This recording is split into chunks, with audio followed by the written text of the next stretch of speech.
Hey guys, tonight we begin not with Venice or ancient courts, but with something far more timeless and complicated. What happens when friendship, desperation, and a handshake deal collide in 1970s Miami?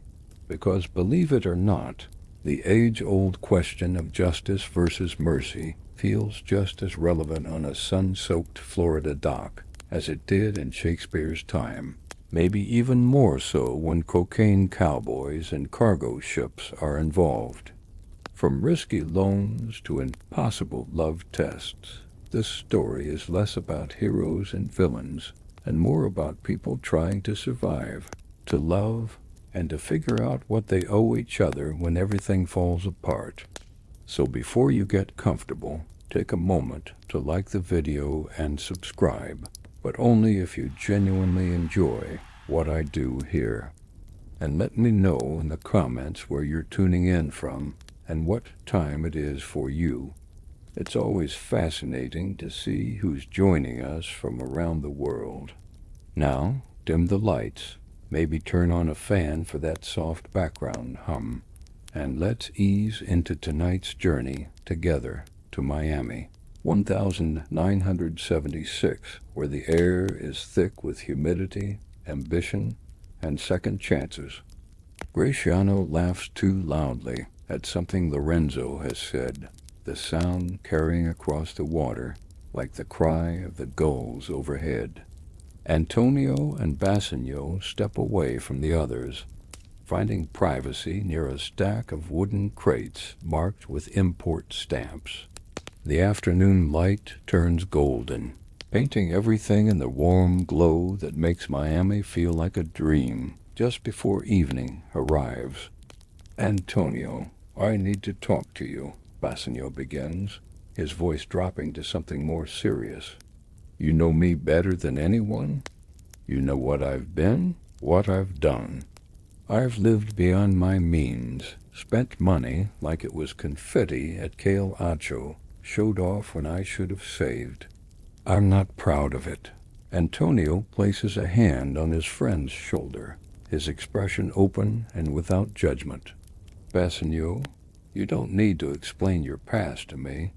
Just tell me what you need. If it's in my power, it's yours. You know that. The younger man's relief is visible, his shoulders relaxing slightly. You've already loaned me money, quite a bit, and I haven't paid you back. I'm not here to dodge that debt. But I've got a plan, a real one this time, to fix everything. You know how sometimes you have to spend money to make money? That's where I am. Tell me your plan, Antonio says simply, leaning against the crates, giving Bassanio his full attention.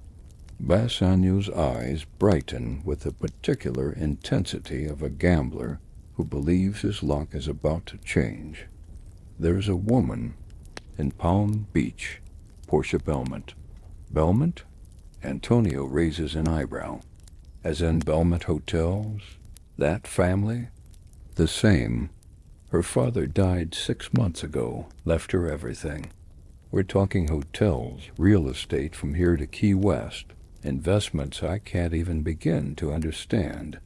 But here's the thing, Antonio. She's not just rich. I met her at a charity gala 3 months ago, and brother, she's beautiful. Smart, too. Educated.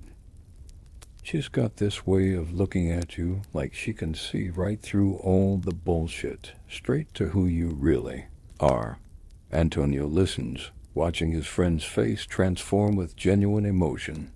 This is not the usual Bassanio hustle. Something real flickers beneath the surface. I could tell she liked me, Bassanio continues, pacing now on the dock, his gestures animated. We talked for hours about art, politics, the future of Florida. She's got ideas about historic preservation, about saving these old Art Deco buildings everyone else wants to tear down. She quoted Neruda, Antonio, in Spanish, and when I had to leave, the way she looked at me, but I left that gala in a borrowed suit. drove away in Lorenzo's car. How can I compete for a woman like that? Compete? Antonio asks. Who are you competing against?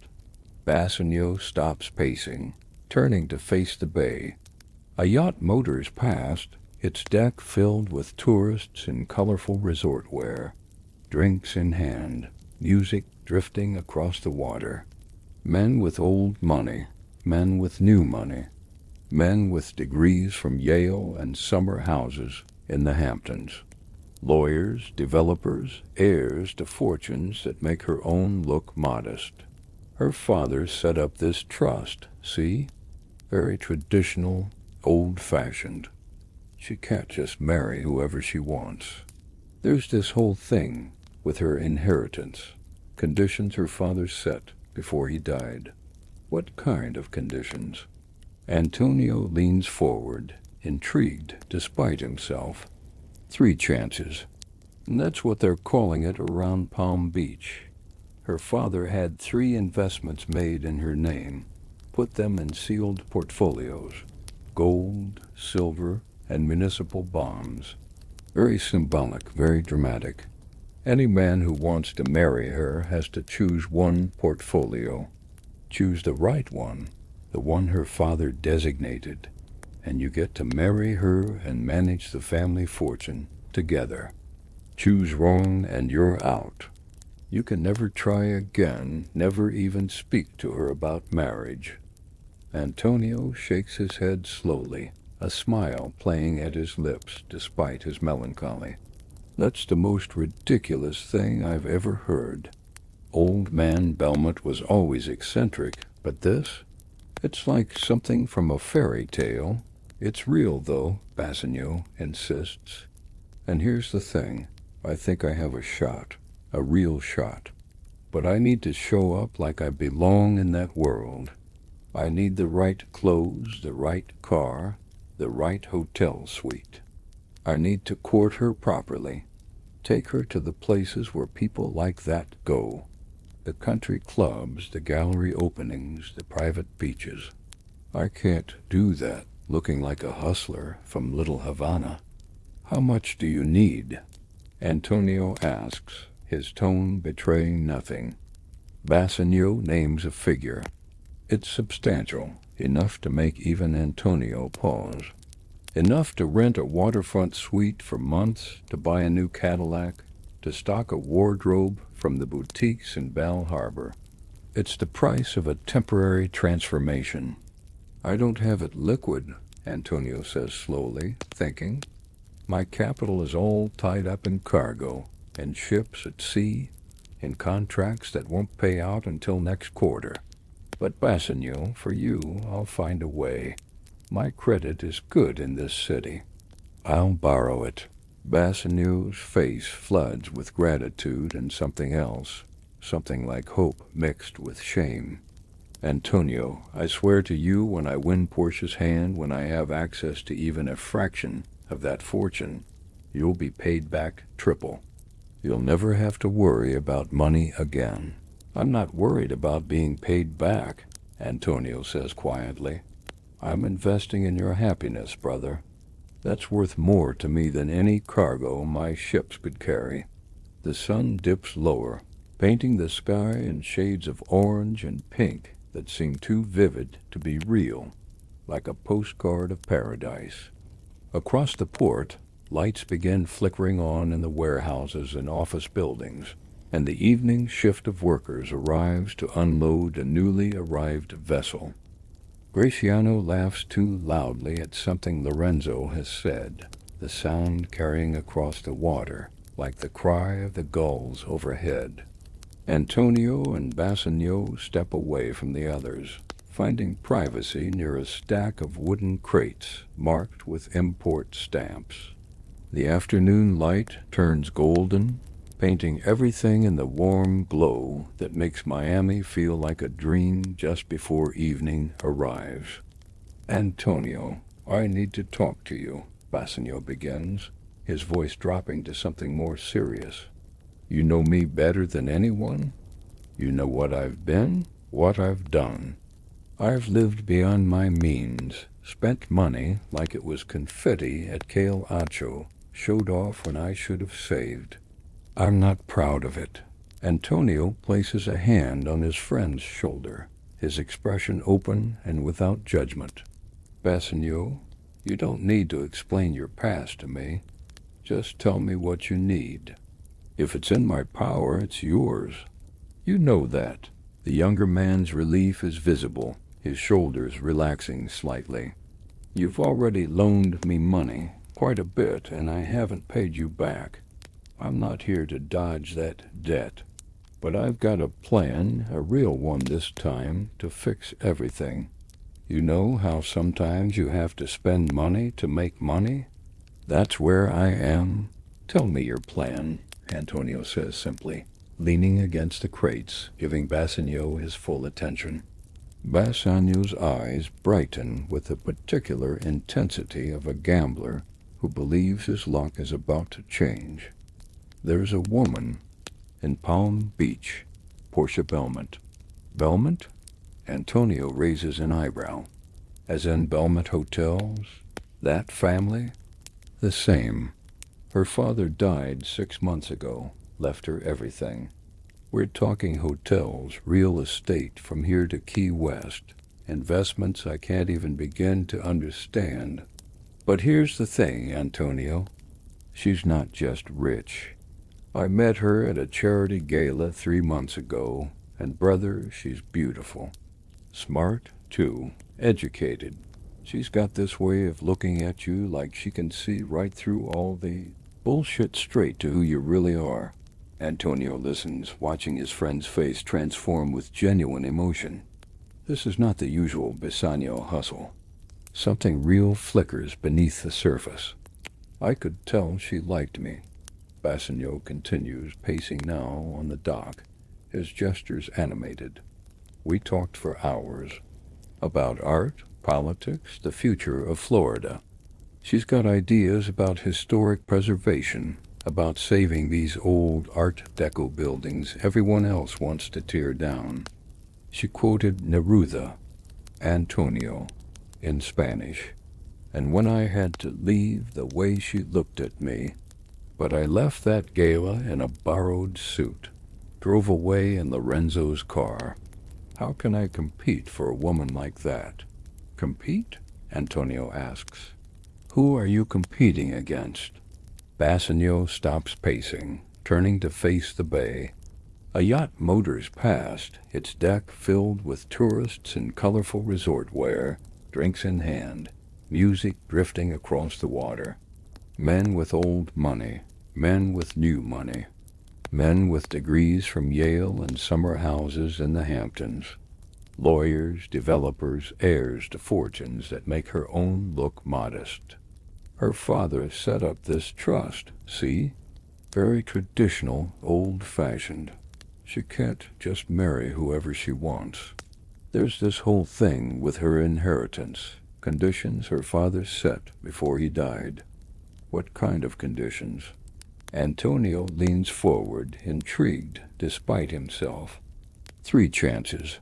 And that's what they're calling it around Palm Beach.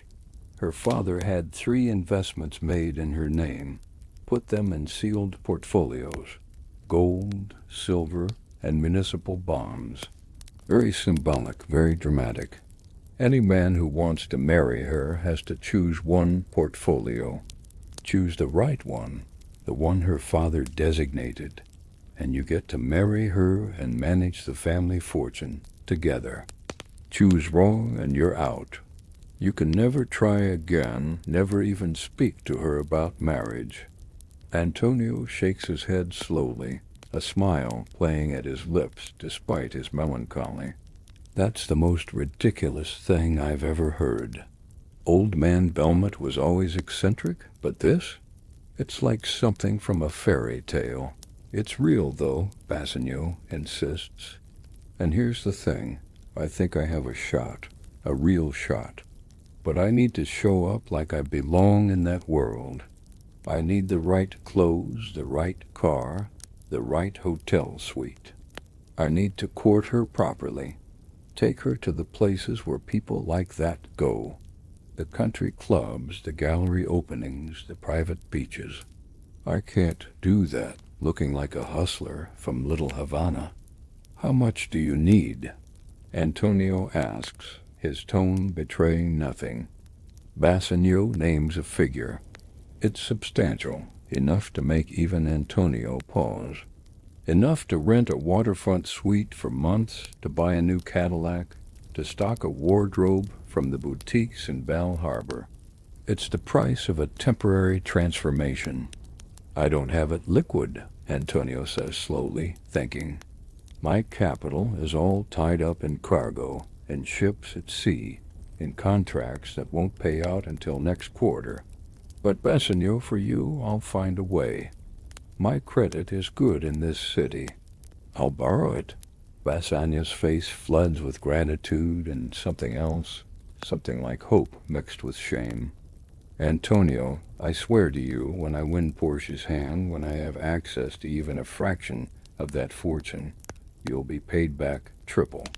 You'll never have to worry about money again. I'm not worried about being paid back, Antonio says quietly. I'm investing in your happiness, brother. That's worth more to me than any cargo my ships could carry. The sun dips lower, painting the sky in shades of orange and pink that seem too vivid to be real, like a postcard of paradise. Across the port, lights begin flickering on in the warehouses and office buildings, and the evening shift of workers arrives to unload a newly arrived vessel. Graciano laughs too loudly at something Lorenzo has said, the sound carrying across the water, like the cry of the gulls overhead. Antonio and Bassanio step away from the others, finding privacy near a stack of wooden crates marked with import stamps. The afternoon light turns golden, painting everything in the warm glow that makes Miami feel like a dream just before evening arrives. Antonio, I need to talk to you, Bassanio begins, his voice dropping to something more serious. You know me better than anyone. You know what I've been, what I've done. I've lived beyond my means, spent money like it was confetti at Kale Acho, showed off when I should have saved. I'm not proud of it. Antonio places a hand on his friend's shoulder, his expression open and without judgment. Bassanio, you don't need to explain your past to me. Just tell me what you need. If it's in my power, it's yours. You know that. The younger man's relief is visible, his shoulders relaxing slightly. You've already loaned me money, quite a bit, and I haven't paid you back. I'm not here to dodge that debt, but I've got a plan, a real one this time, to fix everything. You know how sometimes you have to spend money to make money? That's where I am. Tell me your plan, Antonio says simply, leaning against the crates, giving Bassanio his full attention. Bassanio's eyes brighten with the particular intensity of a gambler who believes his luck is about to change. There's a woman in Palm Beach, Portia Belmont. Belmont? Antonio raises an eyebrow. As in Belmont Hotels? That family? The same. Her father died 6 months ago, left her everything. We're talking hotels, real estate from here to Key West, investments I can't even begin to understand. But here's the thing, Antonio. She's not just rich. I met her at a charity gala 3 months ago, and brother, she's beautiful. Smart, too. Educated. She's got this way of looking at you like she can see right through all the bullshit straight to who you really are. Antonio listens, watching his friend's face transform with genuine emotion. This is not the usual Bassanio hustle. Something real flickers beneath the surface. I could tell she liked me. Bassanio continues, pacing now on the dock, his gestures animated. We talked for hours. About art, politics, the future of Florida. She's got ideas about historic preservation, about saving these old Art Deco buildings everyone else wants to tear down. She quoted Neruda, Antonio, in Spanish, and when I had to leave, the way she looked at me. But I left that gala in a borrowed suit, drove away in Lorenzo's car. How can I compete for a woman like that? Compete? Antonio asks. Who are you competing against? Bassanio stops pacing, turning to face the bay. A yacht motors past, its deck filled with tourists in colorful resort wear, drinks in hand, music drifting across the water. Men with old money, men with new money, men with degrees from Yale and summer houses in the Hamptons. Lawyers, developers, heirs to fortunes that make her own look modest. Her father set up this trust, see? Very traditional, old-fashioned. She can't just marry whoever she wants. There's this whole thing with her inheritance, conditions her father set before he died. What kind of conditions? Antonio leans forward, intrigued despite himself. 3 chances. And that's what they're calling it around Palm Beach. Her father had 3 investments made in her name, put them in sealed portfolios, gold, silver, and municipal bonds. Very symbolic, very dramatic. Any man who wants to marry her has to choose one portfolio. Choose the right one, the one her father designated, and you get to marry her and manage the family fortune together. Choose wrong and you're out. You can never try again, never even speak to her about marriage. Antonio shakes his head slowly, a smile playing at his lips despite his melancholy. That's the most ridiculous thing I've ever heard. Old man Belmont was always eccentric, but this? It's like something from a fairy tale. It's real, though, Bassanio insists. And here's the thing. I think I have a shot, a real shot. But I need to show up like I belong in that world. I need the right clothes, the right car, the right hotel suite. I need to court her properly, take her to the places where people like that go. The country clubs, the gallery openings, the private beaches. I can't do that looking like a hustler from Little Havana. How much do you need? Antonio asks, his tone betraying nothing. Bassanio names a figure. It's substantial, enough to make even Antonio pause. Enough to rent a waterfront suite for months, to buy a new Cadillac, to stock a wardrobe from the boutiques in Bal Harbor. It's the price of a temporary transformation.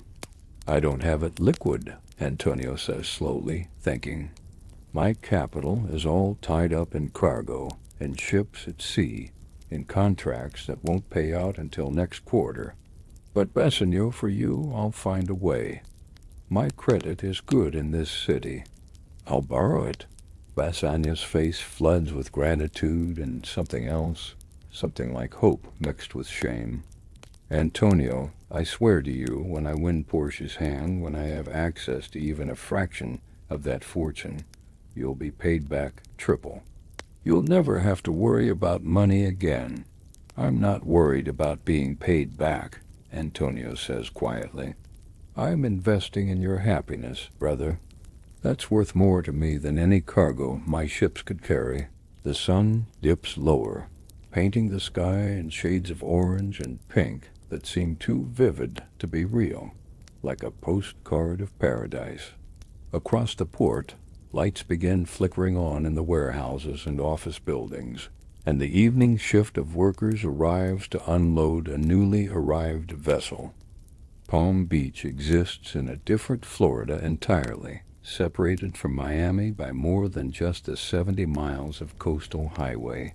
Where Miami sweats and hustles, Palm Beach reclines in air-conditioned certainty. The Belmont estate sprawls across 5 acres of manicured oceanfront, a Spanish Revival mansion painted blinding white, with terracotta roof tiles and arched windows that face the Atlantic. Royal palms line the circular driveway, where a Rolls-Royce silver shadow sits beside a Mercedes coupe. The lawn is emerald perfection, maintained by gardeners who arrive at dawn and vanish before the family wakes. Inside, Portia Belmont stands before a wall of windows in the library, watching waves break against the private beach. She is 28 years old, striking rather than conventionally beautiful, with intelligent hazel eyes and chestnut hair that falls to her shoulders in the feathered style made fashionable by Farrah Fawcett. Though on Portia it looks less frivolous, more deliberate. She wears a simple cream-colored wrap dress and sandals, no jewelry except a gold watch that belonged to her father. Behind her, floor-to-ceiling bookshelves hold first editions and leather-bound legal texts. Her father's collection accumulated over 40 years of building an empire from hotel chains and real estate speculation. Her companion, Nerissa Chun, sits curled in a leather armchair, flipping through a copy of Vogue. Nerissa is Portia's closest friend and employee, officially her personal assistant, but functionally her sister, in everything but blood. She is 26, Chinese-American, wearing designer jeans and a silk halter top, her long black hair perfectly straight. She came to work for the Belmonts 3 years ago and never left, drawn to Portia's sharp mind and dry humor. Another one arrives tomorrow, Nerissa says without looking up from her magazine. Prince Abdullah's nephew. He's staying at the Breakers. His people called ahead to ask about your favorite flowers. I told them you were allergic to roses. You're not, but I'm tired of the house smelling like a funeral. Portia turns from the window, a tired smile crossing her face. A prince? How cosmopolitan. Last week it was that oil man from Texas who kept calling me little lady. Before that, the senator's son who couldn't stop talking about his boat. As if I don't have 3 boats. 4 boats, Nerissa corrects. You keep forgetting about the yacht and the keys. I keep forgetting because I've never even seen it. Portia walks to the bar cart, pours herself a gin and tonic, raises the bottle questioningly toward Nerissa, who shakes her head. My father built this ridiculous maze, and now I'm the cheese at the center, waiting to see which rat finds me first. That's a terrible metaphor, Nerissa observes, especially for a woman with a law degree from Columbia. Portia laughs, a genuine sound that softens her features. You're right.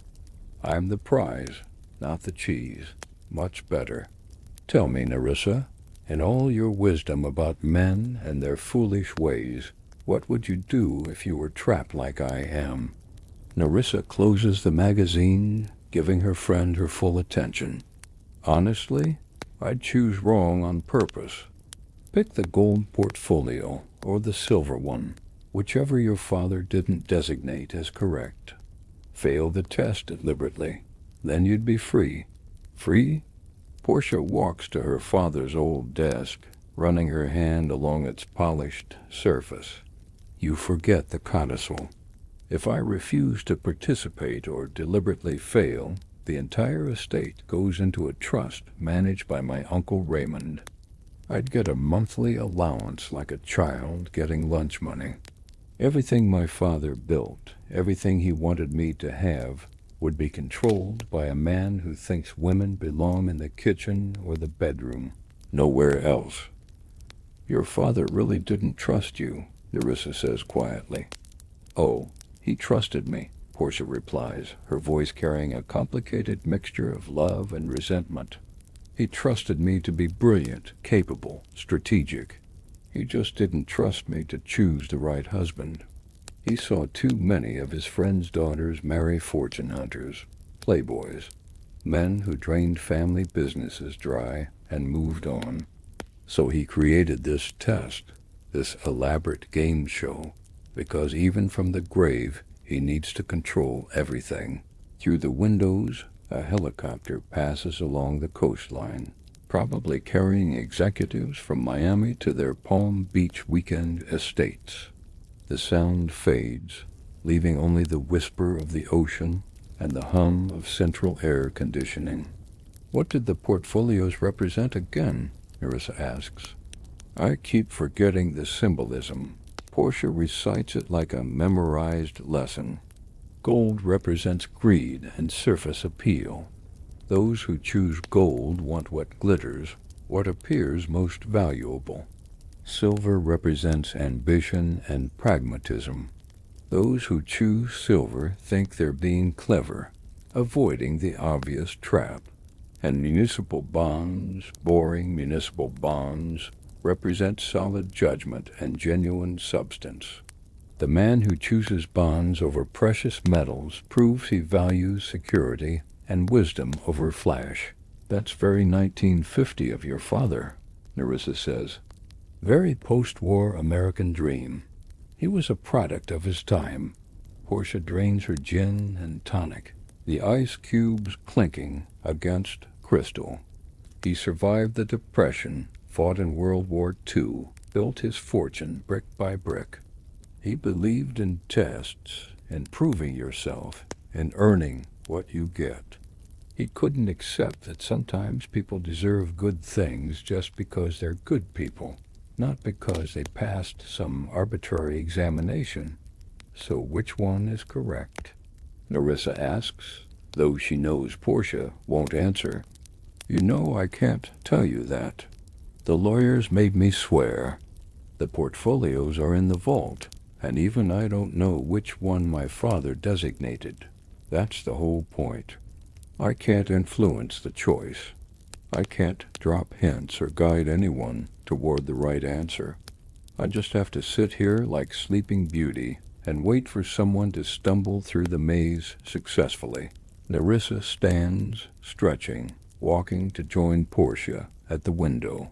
Together they look out at the ocean, at the impossible blue of it, at the white sand beach that belongs to them and a handful of other families wealthy enough to own pieces of Florida's coastline.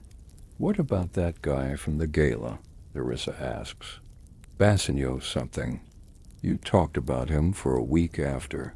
Portia's expression shifts, something unguarded flickering across her face before she controls it. Bassanio Marino. He probably doesn't even remember me. You're kidding, right? You talked for 3 hours. I tried to rescue you twice and you waved me away. He was interesting, Portia admits. He actually listened when I talked about preserving the Art Deco buildings in Miami Beach. He had ideas about cultural heritage, about how Miami could become more than just a retirement destination and a drug smuggling hub. He was smart, funny, real, somehow in a room full of people performing wealth. So invite him, Nerissa suggests. Send him a letter. Ask him to take the test. I can't. The rules. Suitors have to come of their own accord, have to hear about the challenge and decide to pursue it. I'm not allowed to invite anyone specifically. Back in Miami, in a modest apartment above a botanica in Little Havana, Jessica Shylock sits at her bedroom window, watching the street below come alive with evening activity. She is 22, beautiful in a way that seems to apologize for itself. With dark eyes and olive skin, her hair falling in natural curls, she constantly tries to straighten into submission. Tonight she wears jeans and a peasant blouse, platforms stacked by her closet door for when she finally gathers the courage to leave. The apartment is clean but austere, reflecting her father's philosophy that comfort breeds complacency. The furniture is functional, purchased second-hand, and maintained meticulously. No television, just a radio her father permits for news and weather. The walls are bare, except for a framed photograph of her mother, dead now for 8 years, and a small mezuzah by the front door. Through the thin walls, she can hear her father in his study, speaking on the telephone in the mixture of Spanish and English that characterizes Miami business, negotiating terms for another loan, another contract. Jessica's own phone, a Princess phone in powder blue that she bought with money saved from her job at the boutique, sits on her nightstand. She picks up the receiver, dials a number she's memorized, her heart hammering. Lorenzo? She whispers when he answers. He's on the other line. I can talk for a minute. Lorenzo Garcia's voice comes through warm and eager. Baby, did you think about what I said about tonight? Everyone's going to Coconut Grove. There's a new club opening. Live music, dancing. You'd love it. I can't, Jessica says automatically, then closes her eyes. I mean, I want to. You know I want to. But if he finds out, he keeps you locked up like Rapunzel in that tower. Lorenzo interrupts, frustration bleeding through. You're 22 years old, Jessica. You should be out living, experiencing life, not sitting in that apartment every night reading your father's old books. It's not like that, Jessica protests, though her voice lacks conviction. He's protective. He's been through so much, lost so much. I'm all he has left. And what about what you have, what you deserve? Lorenzo's voice softens. Look, I'm not trying to disrespect your father. I know his story. Everyone in Miami knows what happened to the Jews in Cuba. But Jessica, he can't keep you in a cage because he's afraid of the world. That's not love. That's fear. Through her door, Jessica hears her father's office door open, his footsteps in the hallway. I have to go, she whispers urgently. Don't call here again. I'll call you. She hangs up just as her father knocks, then enters without waiting for permission. Solomon Shylock looks older here, in the privacy of his home, the professional armor stripped away. His shirt is unbuttoned at the collar, his face lined with fatigue. He carries a glass of tea, with lemon, no ice, the way his mother made it in another lifetime. You're not reading, he observes, noticing the closed book on her bed. Are you feeling well? I'm fine, Papa. Jessica forces brightness into her voice. Just thinking.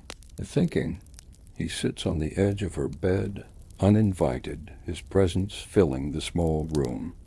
About what? Nothing important. She turns from the window, faces him. How was your day? Profitable. I made a very interesting deal today. He sips his tea, studying her with eyes that miss nothing. With Antonio Delgado. You know this name? Jessica shakes her head, though something about it sounds familiar. Perhaps from Lorenzo's crowd. He's a shipping merchant. Honest man, they say Christian, of course, but honest. He needed money for a friend. Some foolishness about courting a rich woman in Palm Beach. Shylock chuckles without humor. I gave him the money. No interest. No interest? Jessica looks surprised. Her father never lends without profit. Instead, I took something better. Insurance. If he doesn't pay, I get his business. 51%. He watches her face for reaction. You think I'm wrong? I think, Jessica chooses words carefully. I think you're always strategic, Papa. You don't make mistakes. No, I don't. He stands, walks to her window, looks down at the street, where a group of young people laugh, heading toward the nightlife that pulses through Miami after dark. Those people down there, they think life is a party. They think money grows on palm trees, that tomorrow is guaranteed. They don't understand that everything can be taken away in an instant. Not everything, Jessica says quietly. Love can't be taken away. He turns sharply, something dangerous in his eyes. Love? Your mother loved me. Where is she now? My father loved his business. Castro took it and him. Love is a luxury, Hija. Security is what matters. Money is what matters. Power is what matters. Is that why you hate Antonio Delgado? Jessica asks, surprising herself with her boldness. Because he lends without interest? Because he gives out of love for his friends?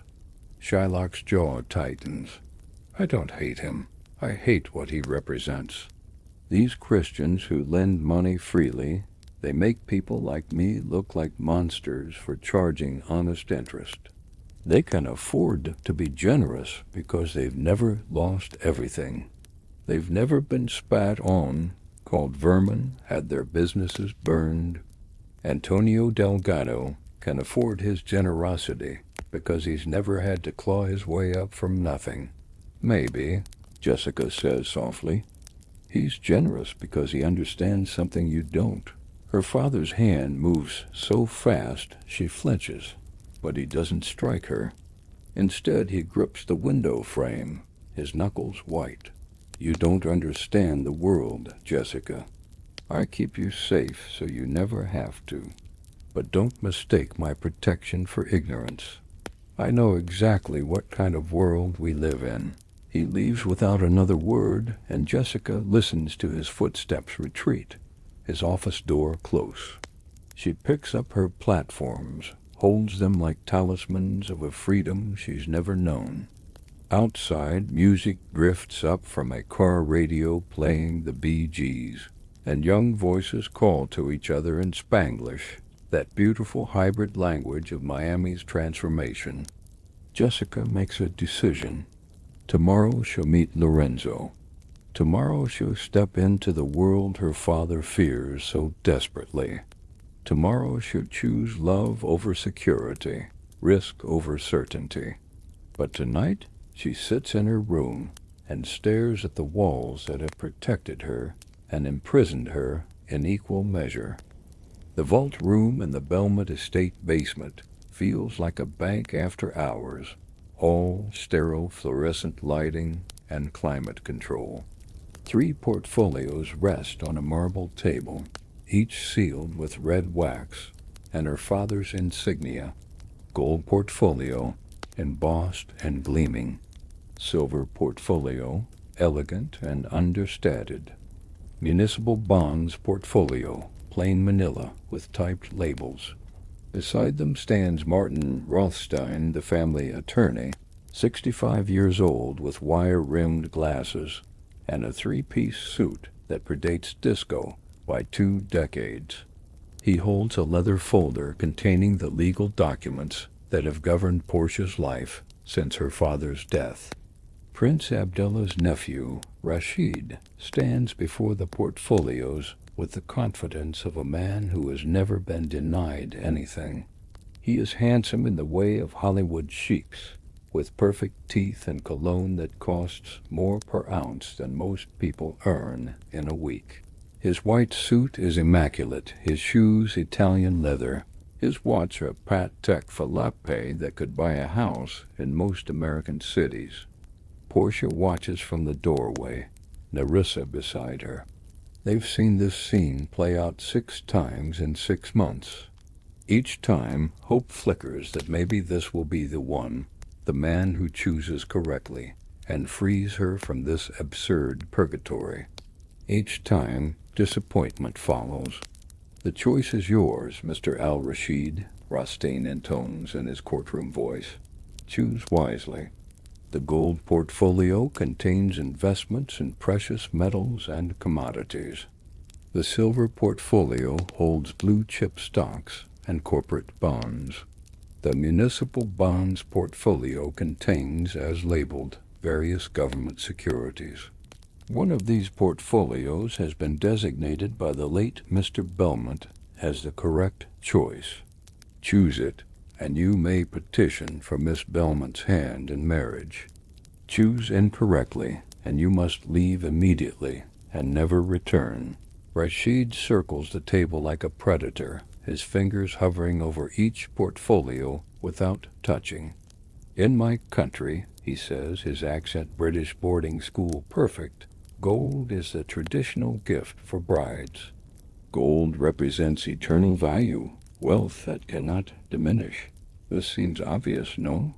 The choice is yours alone, Rothstein repeats neutrally.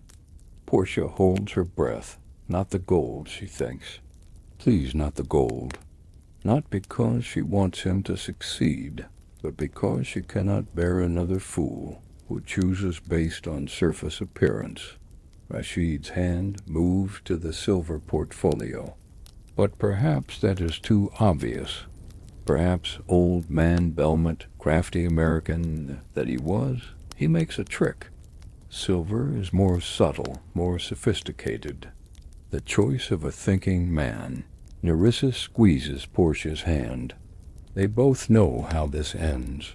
With sudden decision, Rashid snatches up the silver portfolio, breaks the seal, and opens it. Inside, along with the stock certificates and bond documentation, is a note in her father's handwriting. Rothstein takes it, reads aloud. You have chosen ambition over wisdom, cleverness over substance. Silver tarnishes, stocks fluctuate, but true value endures through all markets.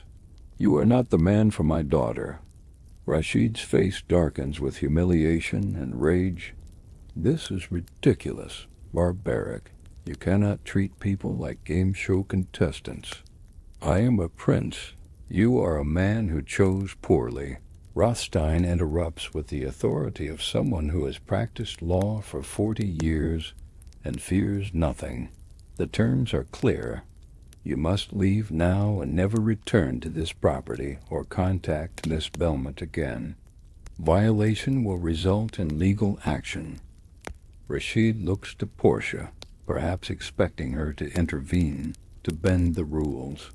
She meets his gaze coolly, says nothing. He storms from the vault, his expensive shoes echoing on the tile floor, his dignity in tatters. When the sound of his car engine fades from the driveway, Portia finally speaks. Number 7. How many more do you think before I'm old and gray and this becomes a tragic farce instead of just a regular farce? Your father meant well, Rothstein offers, though even he sounds unconvinced. My father meant to control me from beyond the grave, Portia corrects, and he's succeeding beautifully. She climbs the stairs back to the main house, leaving Rothstein to reseal the vault. Nerissa follows, and they emerge into the sunlit foyer where everything is beautiful and expensive and suffocating. When does the next one arrive? Portia asks tiredly. Nerissa checks her ever-present clipboard. There's someone new, not scheduled officially, but Lorenzo called. Remember him from the charity circuit? He says his friend Bassanio Marino wants to try. The one you liked. Portia stops walking, turns slowly. Bassanio, he's coming here? Lorenzo says he's been arranging things, getting prepared. He should arrive within the week. Nerissa watches her friend's face carefully. You're blushing. I am not blushing. This is just heat. Tropical climate. Completely normal facial flushing due to environmental factors. You're a terrible liar for a lawyer, Nerissa observes. You like him. Actually like him. Portia walks to the windows, looks out at the ocean that has witnessed her imprisonment. What if he chooses wrong? What if he's just another fool who picks gold because it shines or silver because he thinks he's clever? I couldn't bear it, Nerissa. Not him. Then maybe, Nerissa says carefully. You should hope he doesn't come at all. But Portia shakes her head. Too late for that. I've been hoping he would come since the night we met. I just didn't admit it, not even to myself. In Miami, Bassanio stands in a hotel suite at the Fontainebleau, looking at the new wardrobe hanging in the closet. 3 custom suits from a tailor in Coral Gables. 6 silk shirts, Italian shoes, a leather briefcase that cost more than most people's monthly rent, all purchased with Antonio's borrowed money, money borrowed from Shylock, under terms that make Bassanio's stomach turn when he thinks about them too long. Lorenzo lounges on the couch, drink in hand, grinning at his friend's transformation. "You look like money, brother. Like you were born in Palm Beach instead of Hialeah."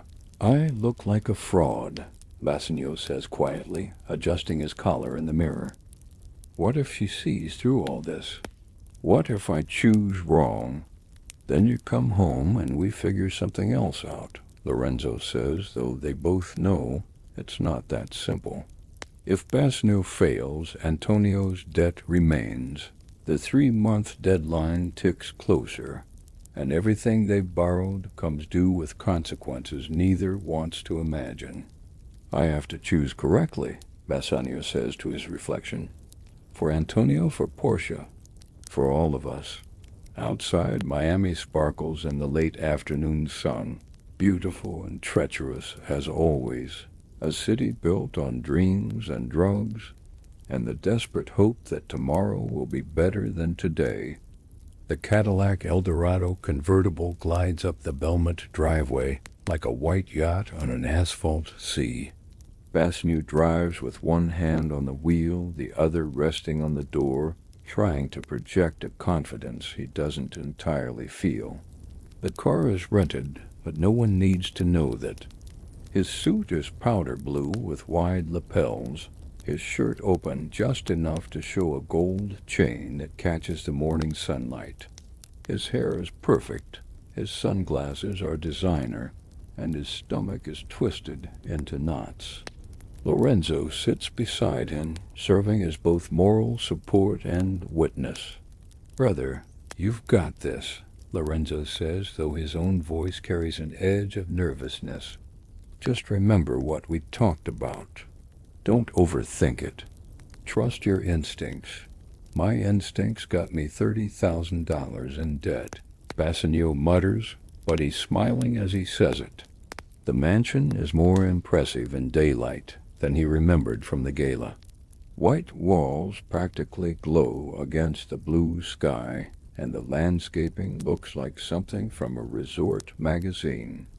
A fountain burbles in the center of the circular drive, cherubs pouring water from stone vessels. Bassanio parks, takes a breath, and steps out onto the paving stones that probably cost more than his childhood home. Nerissa greets them at the door, professional but warm. "Mr. Marino, Mr. Garcia, Miss Belmont is expecting you in the library. Please follow me." They walk through rooms that feel like museum galleries, oil paintings in gilded frames, furniture that belongs behind velvet ropes, Persian rugs that muffle their footsteps. Through open doors, Bassanio glimpses a music room with a grand piano, a dining room with a table that could seat 20, a sunroom filled with tropical plants in ceramic pots, the size of beer kegs. Portia stands when they enter the library, and Bassanio's rehearsed greeting dies in his throat. She wears a simple sundress in pale yellow, her hair loose around her shoulders, and she's more beautiful than he remembered, more real somehow than she seemed, at the gala surrounded by champagne and string quartets. "Bassanio," she says, and his name in her voice sounds like music. "I'm glad you came. I couldn't stay away," he answers honestly, and something passes between them, a current of recognition that makes Lorenzo and Nerissa exchange glances. "You understand the terms?" Portia asks, her lawyer training making her formal, even when her eyes say something else entirely. "My father's will requires that any suitor choose from 3 portfolios. Choose correctly, and you have my father's blessing to court me. Choose incorrectly, and you must leave and never return. These are the rules I'm bound by." "I understand," Bassanio says. It's insane, but I understand. Portia almost laughs, catching herself.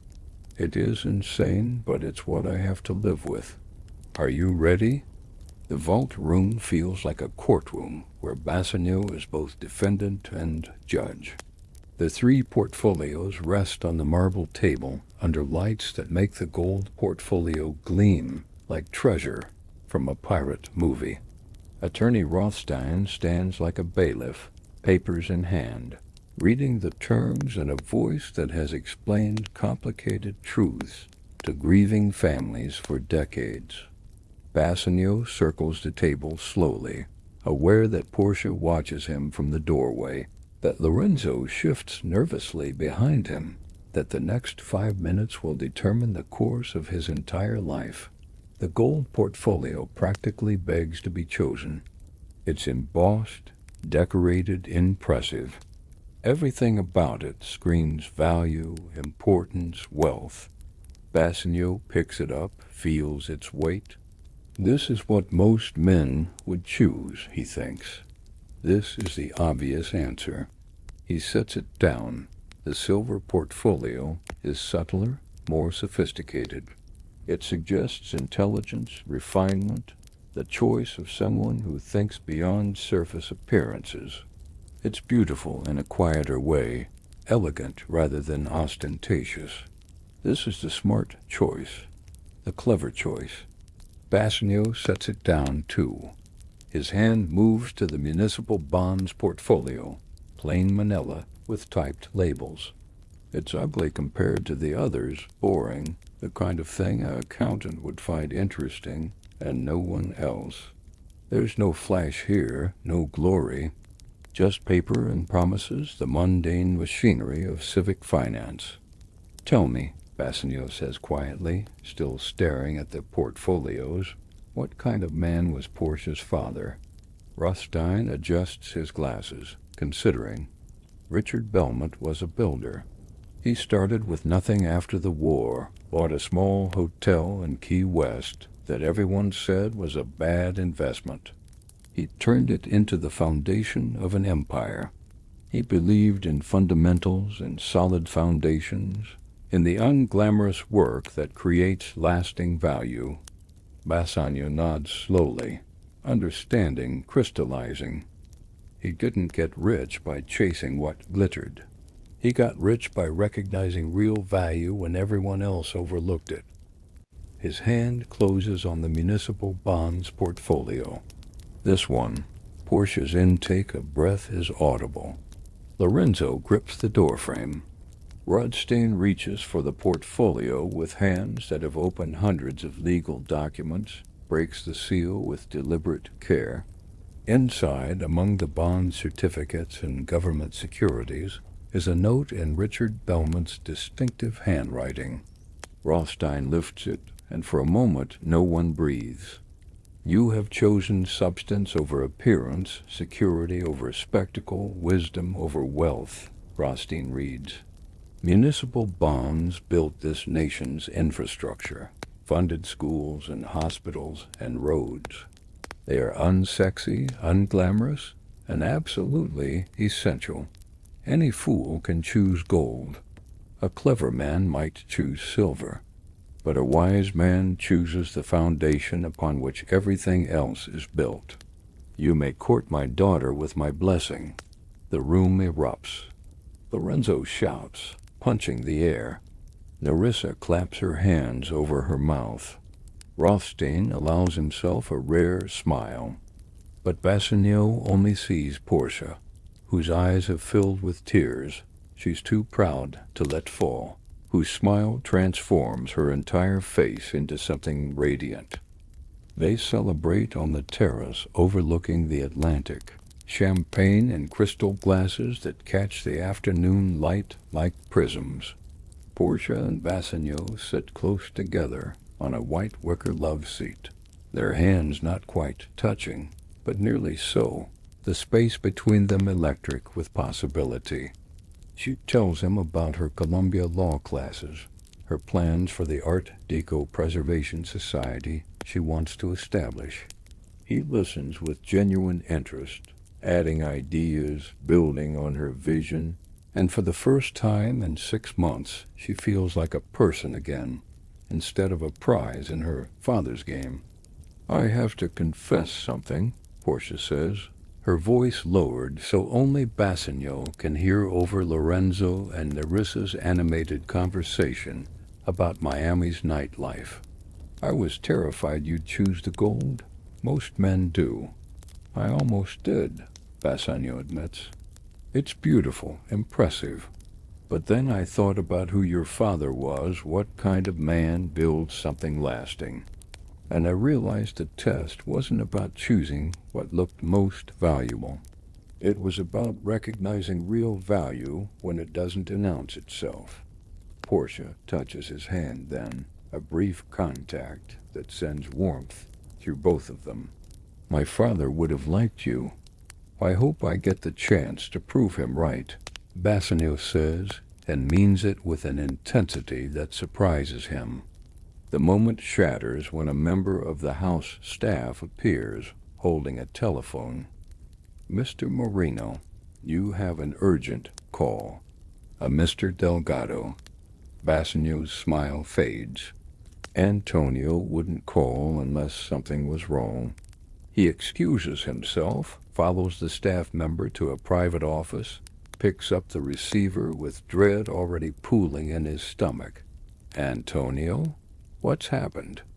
The voice that comes through sounds hollowed out, stripped of its usual warmth. The Santa Maria. There was a fire in port in Venezuela. The whole cargo is lost, the ship damaged beyond repair. That's $70,000, Bassanio.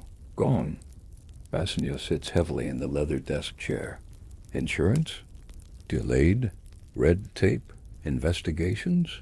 They're saying it might have been arson, smugglers targeting the wrong ship. It'll be months before I see any payout, if I see one at all.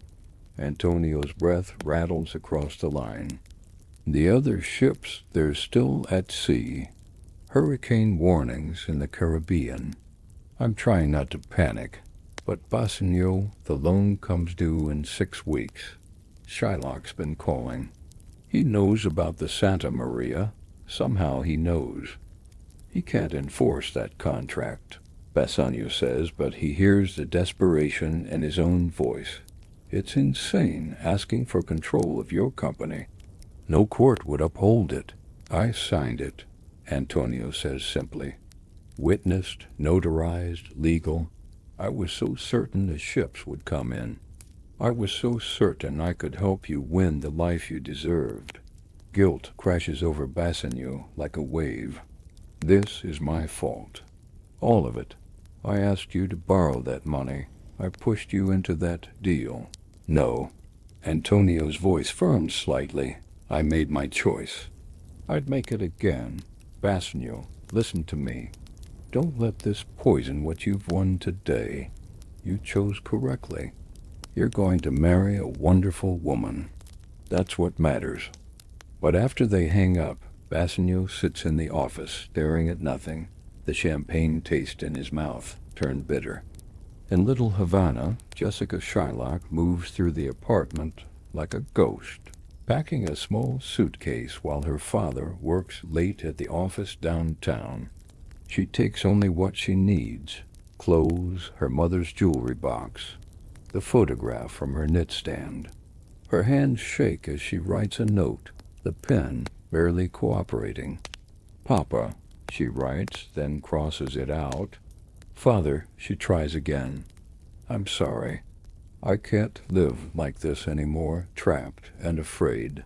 Lorenzo loves me. I love him. We're going to build a life together, a real life, not one lived in fear of what might happen. Please try to understand. Please try to forgive me. Your daughter, Jessica. She leaves the note on the kitchen table, weighted down by the Star of David necklace her father gave her for her bat mitzvah. Then she picks up her suitcase and walks out the door, down the stairs to where Lorenzo waits in his car. Engine running, radio playing soft salsa. You're sure? Lorenzo asks, though he's grinning, though his relief is palpable. I'm terrified, Jessica answers honestly, but yes, I'm sure. They drive away as the sun sets, painting little Havana in shades of orange and gold. Behind them, in the apartment that has been her prison and sanctuary, her note waits like a bomb with a delayed fuse. Shylock returns home 2 hours later, his briefcase heavy with new contracts, his mind on Antonio Delgado's failing fortunes. The fire in Venezuela is unfortunate for Delgado, certainly, but opportunity for Shylock. A shipping company would be a valuable acquisition, a step up from lending a piece of legitimate business respect. He notices the silence first. Jessica usually has dinner started by this time, music playing on the radio, the apartment filled with the smell of cooking and her presence. Now there's nothing. Just empty air and the ticking of the clock on the wall. Jessica? He calls, setting down his briefcase. Hija? He finds the note in the kitchen, reads it once, twice, 3 times, as if repetition might change the words. The Star of David necklace gleams accusingly beside it. The sound that comes from Solomon Shylock is not quite human, a roar of anguish and rage that echoes through the apartment and out into the street below. He tears the note into pieces, then stops, tries to put them back together with shaking hands. His daughter, his only child, gone with a Christian boy, running away like he's some monster, some villain keeping her imprisoned. He sits at the kitchen table as darkness falls, not bothering to turn on lights, the torn pieces of Jessica's note scattered before him like shrapnel from an explosion that has destroyed everything he tried to build. The news spreads through Miami's business community like humidity before a storm, thick and unavoidable. Jessica Shylock has run away with Lorenzo Garcia, a Christian, a nobody from the nightclub scene. Worse, she's taken items from her father's safe, jewelry and cash, that Shylock claims amounts to thousands of dollars. The story grows with each retelling, whispered over Cuban coffee in kale acho cafeterias, discussed in the air-conditioned boardrooms of downtown Miami, gossiped about in the country clubs where men who would never invite Shylock to join suddenly find his tragedy entertaining. Shylock walks through the city like a man haunted, his usually immaculate suit rumpled, his eyes red-rimmed from sleepless nights. He stops people on the street, shows them Jessica's photograph from his wallet, demands they tell him if they've seen her.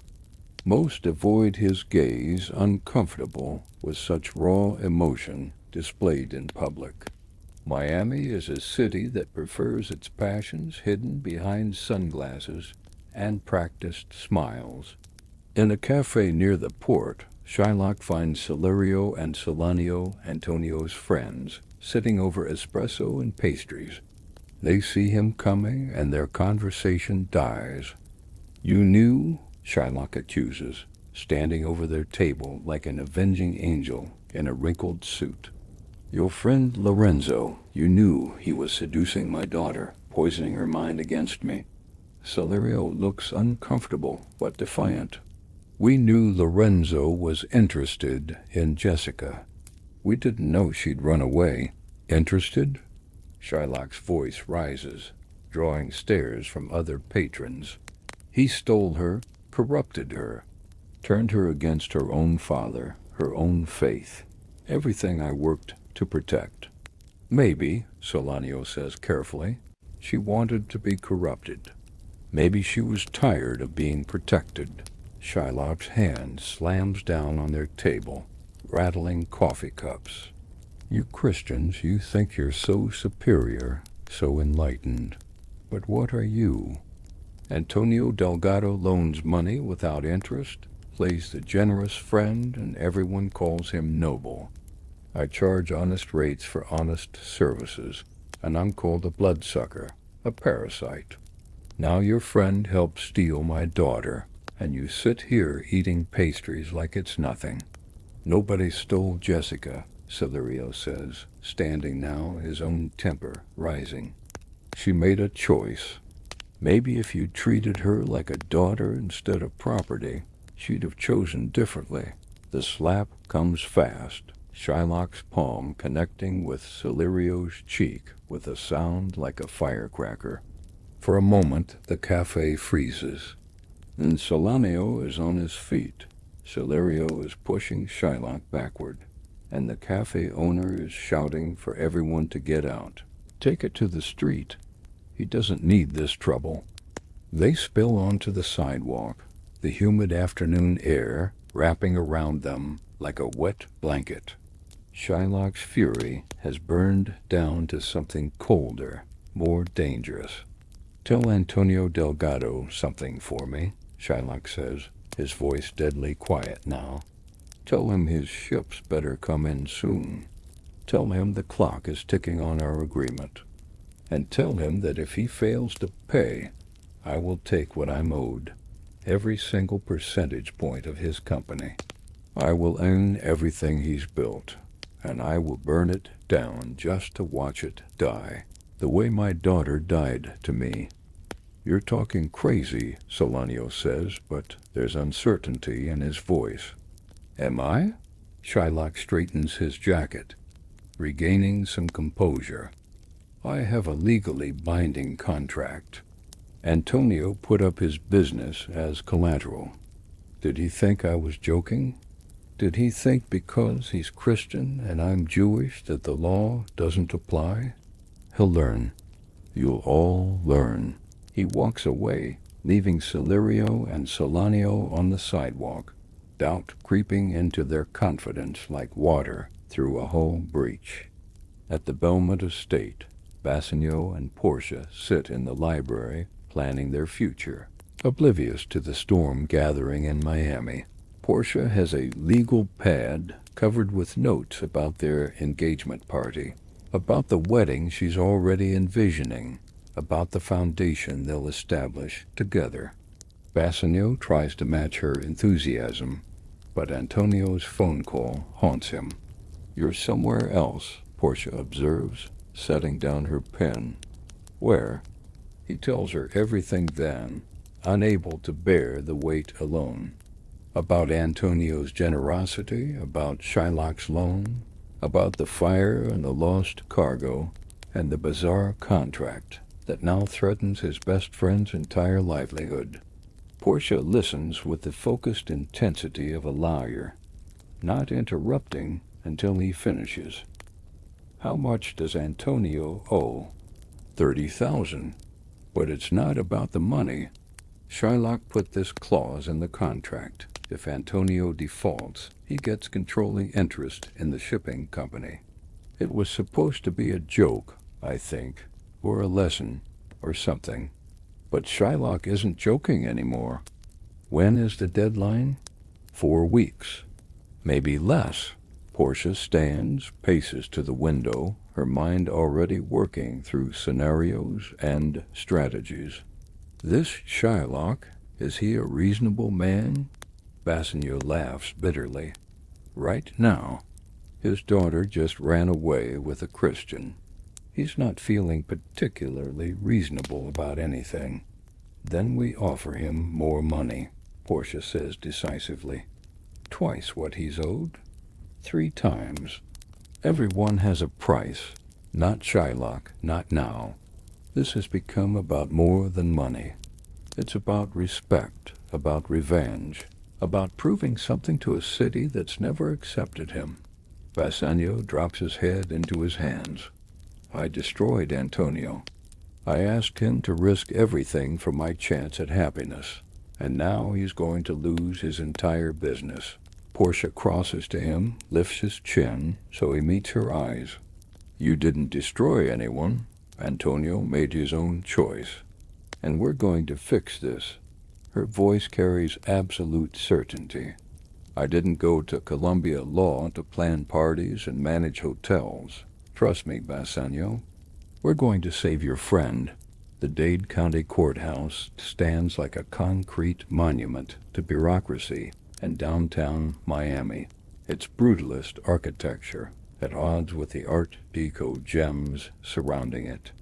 Inside, courtroom number 7 is packed beyond capacity, the air conditioning struggling against the body heat of spectators drawn by gossip and schadenfreude.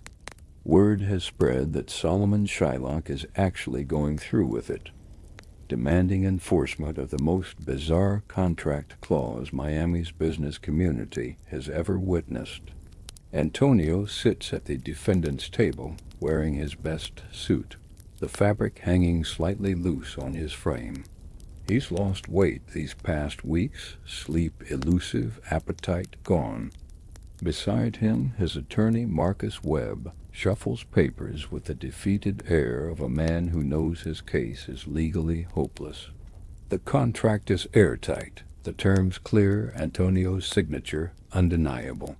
Across the aisle, Shylock sits ramrod straight, his own lawyer beside him. But everyone knows Shylock will speak for himself.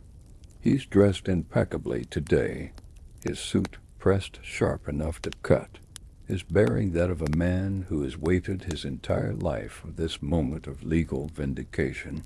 Judge Patricia Hernandez presides, a woman in her 50s with iron gray hair and a reputation for brooking no nonsense in her courtroom. She's reviewed the contract 3 times, consulted with law clerks, and still cannot quite believe what she's reading.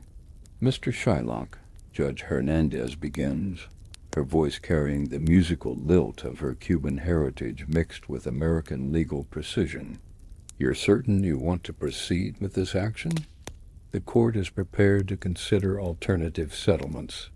Mr. Delgado's friends have arranged to pay you $45,000, 1.5 times the original loan amount. Shylock stands, and the courtroom quiets. Your Honor, I appreciate the court's concern, but I'm not interested in money. I want what the contract stipulates. 51% of Delgado shipping. Control of the business. A murmur runs through the gallery. Judge Hernandez frowns. That seems extraordinarily harsh for a debt of $30,000. The harshness was in Mr. Delgado's failure to honor his agreement, Shylock replies, his voice steady. I offered him a loan without interest, Your Honor. No profit for me, just the principal returned. All he had to do was pay on time. He couldn't do that one simple thing. Antonio's attorney stands. Your Honor, my client experienced catastrophic business losses through no fault of his own. The fire in Venezuela, the hurricane delays in the Caribbean. These are acts of God, force majeure. The contract should be voided under impossibility of performance. The contract makes no exception for acts of God, Shylock counters. Mr. Delgado is a shipping merchant. Ships face risks. He knew this when he signed. He gambled, Your Honor, and he lost. Now he must pay. Judge Hernandez looks to Antonio. Mr. Delgado, do you have anything to say? Antonio stands slowly, his dignity intact despite everything. I signed the contract freely. I understood the terms. Mr. Shylock is legally right. I'm asking not for the law, Your Honor, but for mercy. My business employs 40 people, families who depend on those paychecks. If Mr. Shylock takes control, what happens to them? What happened to my family? Shylock's voice cracks with sudden emotion. What happened to my daughter, Mr. Delgado? Your friend seduced her, stole her from me, turned her against everything she knew. Where was mercy for me? Where was consideration for my family? I had nothing to do with Jessica's choices, Antonio says quietly. But your friend did. Lorenzo Garcia, your associate, your companion in business and pleasure.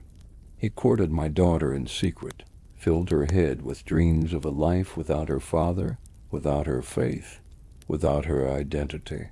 And you Christians, you closed ranks, protected him, celebrated his conquest like it was some romantic victory. The courtroom erupts in overlapping voices. Judge Hernandez slams her gavel. Order! I will have order in this courtroom. Into the sudden silence, the courtroom doors open. A woman enters, mid-30s, wearing a charcoal gray pantsuit that announces professional authority. Her hair is pulled back severely, and she carries a leather briefcase that looks expensive and well used. Behind her walks Nerissa, dressed as her assistant, carrying additional files. Your Honor, the woman says, her voice clear and commanding. I apologize for the interruption. My name is Patricia Balthaser, attorney from Palm Beach. I've been retained by Mr. Bassanio Marino to provide additional counsel on this matter. Judge Hernandez looks skeptical. This case is already in progress, Miss Balthaser. On what grounds do you claim standing? Mr. Marino has significant financial interest in the outcome, as Mr. Delgado's loan was secured specifically to benefit him. Additionally, I've been consulting with the Duke's office on the broader legal implications of this case for Miami's business community. It's Portia, of course, disguised behind horn-rimmed glasses and an adopted name. Bassanio, sitting in the gallery, recognizes her immediately and nearly gives her away with his reaction. Lorenzo, beside him, grips his arm in warning. Shylock studies the newcomer with narrowed eyes. I don't care if she consulted with the governor himself. The law is on my side. The contract is clear. Indeed it is, Portia agrees, setting her briefcase on the defense table. Which is precisely why I'm here, because this case hinges entirely on the law, and the law must be applied with absolute precision. May I approach, Your Honor? Judge Hernandez gestures permission, and Portia approaches the bench with the contract in hand. She moves with the confidence of someone who has spent countless hours in courtrooms. Moot courts, arguing cases before professors who showed no mercy to weak reasoning. Your Honor, I've reviewed this contract thoroughly, Portia begins, her voice carrying to every corner of the packed courtroom. And I must agree with Mr. Shylock on one fundamental point. The law is absolutely clear. Mr. Delgado signed this agreement. He understood the terms. And he has failed to meet his obligation by the specified deadline. Antonio's face falls. His attorney looks confused. Shylock allows himself a small, grim smile. Therefore, Portia continues, Mr. Shylock is entitled to exactly what the contract promises him. Not more, not less. Exactly what is written in these pages. Finally, Shylock says, someone who understands how law works. Your Honor, I'm ready to accept transfer of the business shares immediately. One moment, Mr. Shylock. Portia turns to face him, and something in her expression makes him pause. You're entitled to what the contract specifies. So let's be absolutely precise about what that is. May I read the relevant clause aloud? Judge Hernandez nods. Proceed. Portia holds the document up, her voice clear and measured. In the event of default, the lender shall receive 51% controlling interest in Delgado Shipping, to be transferred in full within 48 hours of judgment. She lowers the paper. That's what you're owed, Mr. Shylock. Controlling interest. Shares in the company. Abstract legal ownership, represented by stock certificates. Yes, Shylock agrees, uncertain where this is going. That's what I want. But here's what's interesting, Portia says, warming to her argument like a jazz musician, finding her groove. The contract is very specific about what you receive. It mentions shares, ownership, interest, control, but it says absolutely nothing about the assets of the company itself, the physical assets. Antonio's attorney sits up straighter, beginning to understand. "I'm not following," Judge Hernandez says, leaning forward. Portia walks to the center of the courtroom, commanding the space. "Your Honor, corporate law distinguishes between owning shares in a company and owning the company's assets. Mr. Shylock would receive controlling interest, yes. He could vote on company decisions, appoint officers, determine strategy. But the actual assets, the ships, the warehouse, the cargo contracts, the equipment, all of that remains property of the corporation itself, not Mr. Shylock personally." "This is semantics," Shylock protests. "Control means control." "Does it?" Portia challenges. "Because here's the reality, Mr. Shylock. The moment you take controlling interest, you become majority owner. And as majority owner, you assume certain legal obligations. Under Florida corporate law, a controlling shareholder is personally liable for the company's debts if the company cannot pay them." She pulls documents from her briefcase, approaches the bench. "I took the liberty of reviewing Delgado Shipping's current financial status. The company has outstanding loans totaling $120,000 to various creditors, operating debt, equipment financing, the usual business obligations. Mr. Delgado has always paid these on time from operating revenue. So what?" Shylock demands, but there's uncertainty creeping into his voice now. "So," Portia says, turning to face him fully, "the moment you take control, those debts become your legal responsibility. If the company defaults, which it almost certainly will without Mr. Delgado's expertise and relationships, those creditors can come after you personally. Your home, your office, your other business assets. All of it becomes vulnerable." The courtroom buzzes with conversation.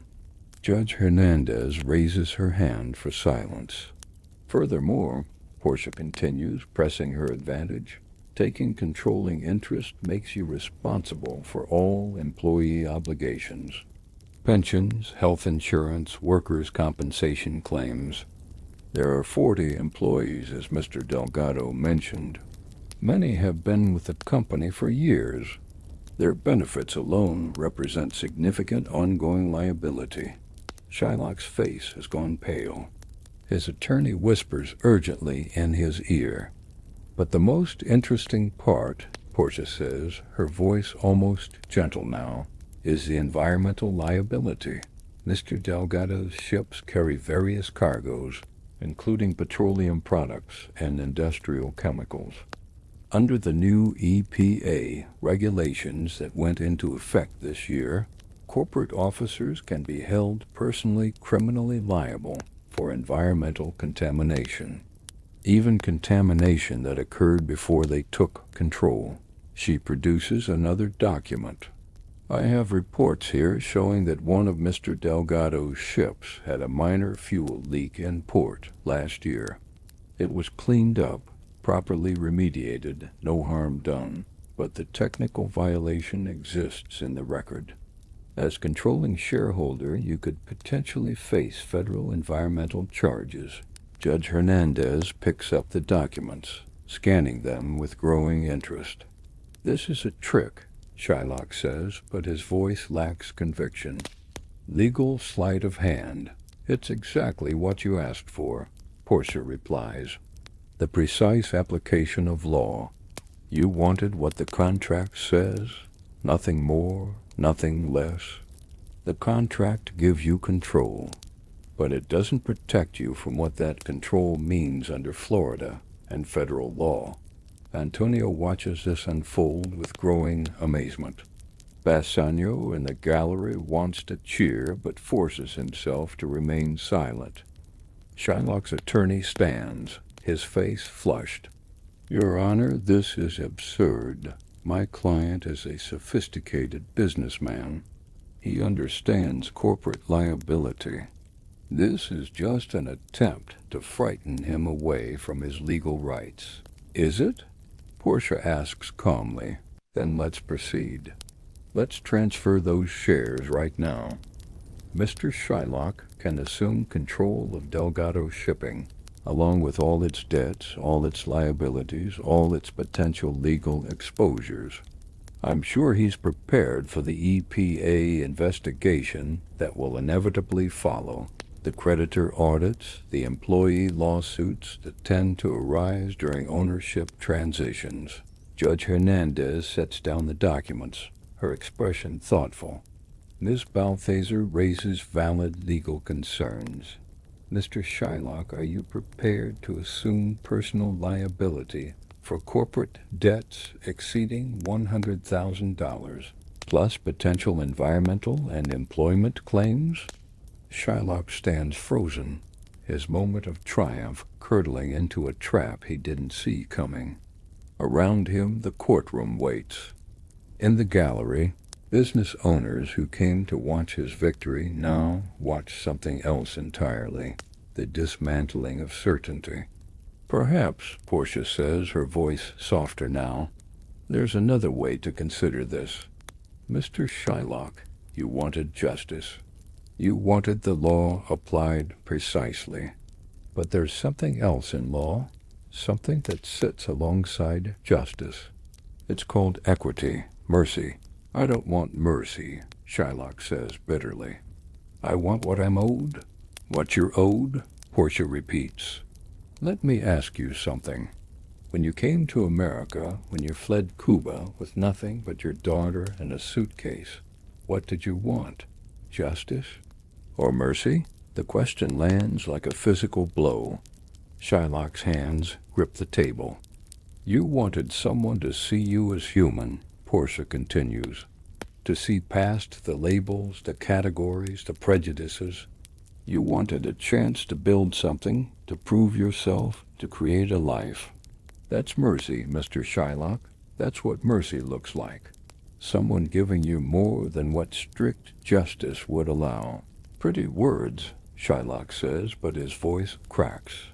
Where was mercy when they took my business in Havana? Where was mercy when they called me names on the street here, in this city of sunshine and promise? Where was mercy when Antonio Delgado's Christian friend stole my daughter? Lorenzo didn't steal Jessica, Antonio says quietly, speaking for the first time in minutes. She made a choice, maybe the wrong choice, maybe the right one, but it was hers to make. And I'm sorry, Shylock. I'm sorry for whatever role my friendship with Lorenzo played in your pain. Sorry? Shylock laughs, a harsh sound. Sorry doesn't give me back my daughter. Sorry doesn't undo the humiliation, the loss, the betrayal. No, Antonio agrees. But maybe mercy does something else. Maybe it breaks the cycle. Judge Hernandez clears her throat. Gentlemen, we still have a legal matter to resolve. Mr. Shylock, what is your decision? Do you accept the shares with all attendant liability? Or do you accept the financial settlement being offered? Shylock looks at the contract in Portia's hands, at Antonio's face, at the courtroom full of people waiting to see him either triumph or fail. He thinks of Jessica, somewhere in this city with Lorenzo, building a life he's not part of. He thinks of his apartment, empty now except for memories. He thinks of 15 years of rebuilding, of lending, of trying to carve out respect in a city that views him as necessary but unpleasant, like a route, canal, or tax audit. I want, he begins, then stops. I want my daughter back, but I can't have that, can I? The law can't give me that. No, Portia says gently, the law can't give you love. It can only enforce contracts. Shylock's shoulders slump. the rage draining out of him, leaving only exhaustion. Take your business, Delgado. Keep it.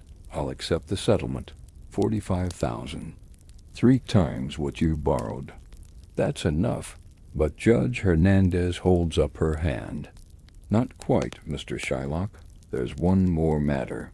Miss Balthazar, you mentioned consulting with the Duke's office? Portia nods. Yes, Your Honor, the district attorney has been reviewing this case with interest. The contract clause requiring transfer of business ownership for a $30,000 debt could be construed as attempting to circumvent usury laws. While the loan itself was interest-free, the penalty clause creates an effective interest rate of over 300%. That's not, Shylock starts, but his attorney pulls him back down. Florida law is very clear about usury, Judge Hernandez says, reviewing another document. The maximum allowable interest rate is 18%. This contract, while creative, may constitute attempted extortion through legal mechanism. Your Honor, Portia interjects smoothly, I don't think criminal charges are warranted. Mr. Shylock is a respected businessman who made an error in judgment during an emotional time. However, the court should consider requiring community service as restitution, perhaps volunteering with refugee resettlement services, helping other immigrants navigate the complexities of starting over in America. Shylock stares at her, understanding dawning. She's giving him a way out that preserves some dignity, that transforms punishment into purpose. Judge Hernandez nods slowly. Mr. Shylock, I'm prepared to accept your withdrawal from the contractual claim. However, given the questionable nature of the penalty clause, I'm ordering 200 hours of community service with Catholic Charities, Refugee Services. You will help new immigrants with business loans, financial planning, and legal navigation. Is that acceptable? Shylock looks at Antonio, at Portia, at the courtroom full of people. Catholic Charities, he says flatly. You want me to work for Catholics. I want you to work for people who need help, Judge Hernandez corrects. People like you once were. People like you still are, underneath the anger. After a long moment, Shylock nods. Acceptable. The gavel falls. Case dismissed. Mr. Delgado, you're free to arrange payment of the settlement. Mr. Shylock, report to Catholic Charities within 1 week. Court adjourned. The celebration spills across the Belmont Estate terrace as the sun sets over the Atlantic, painting the sky in colors so vivid they seem artificial, like a postcard promising paradise. Antonio stands at the balustrade watching waves break against the private beach, a champagne flute in his hand that he hasn't touched. His business is saved, the settlement arranged, but the weight of how close he came to losing everything still presses on his shoulders like humid air. Behind him, music drifts from the house, something contemporary and upbeat, the Commodores, or Earth, Wind, and Fire. Lorenzo and Jessica dance together near the pool, her head on his shoulder, both of them swaying slightly off rhythm, but completely in sync with each other. She's wearing a simple sundress, her hair loose and free, looking younger than her 22 years. Happy, finally happy, in a way her father's apartment never allowed. Bassanio finds Antonio at the railing, brings him a fresh drink even though the first remains untouched. You're too quiet, brother. This is supposed to be a celebration. I'm celebrating, Antonio says with a smile that doesn't quite reach his eyes. Just doing it internally. Very zen. You almost lost everything because of me, Bassanio says quietly, the guilt he's carried for weeks bleeding through. Your ships, your business, your whole life. Because I wanted to impress a woman. Antonio turns to face his friend fully. I almost lost everything because I took a risk. My choice, Bassanio, my risk. And look how it turned out. You're getting married to someone who clearly adores you and is also smarter than both of us combined. That's worth every sleepless night. Speaking of which, Bassanio says, glancing back toward the house, Portia's been in the library for 20 minutes. She said she had to make a phone call, but I think she's avoiding something. Antonio follows Bassanio inside, through the elegant rooms now filled with well-dressed guests celebrating the engagement. They find Portia in the library, standing by her father's desk, still wearing the cream-colored cocktail dress she changed into after the courthouse. But she's holding the horn-rimmed glasses she wore as Patricia Balthazar, turning them over in her hands like evidence. You knew, Portia says when they enter, not looking up, in the courtroom. You recognized me immediately, the moment you walked in, Bassanio admits. Your voice, the way you move. I'd know you anywhere, even in a gray pantsuit and fake glasses. You didn't say anything. She finally meets his eyes. You let me continue the charade. Because it was brilliant, Bassanio says, crossing to her. You saved Antonio. You outmaneuvered Shylock using nothing but logic and law. You were magnificent. I was deceitful, Portia corrects. I lied to a judge, practiced law under a false identity, probably committed half a dozen ethics violations that could get me disbarred before I'm even officially practicing. Antonio speaks from the doorway. You saved my life, Miss Belmont. My business, my employees, everything I've built.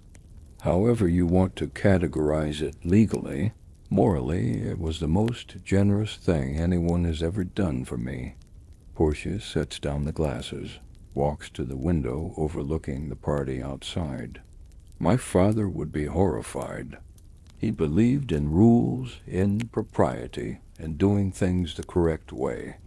And here I am, his daughter with her Columbia law degree, impersonating an attorney in a courtroom. Your father, Bassanio says carefully, joining her at the window, created a bizarre game show to control who you married. I'm not sure he gets to claim the moral high ground on propriety. Despite herself, Portia laughs. Fair point. You know what I think? Bassanio takes her hand, gentle but certain.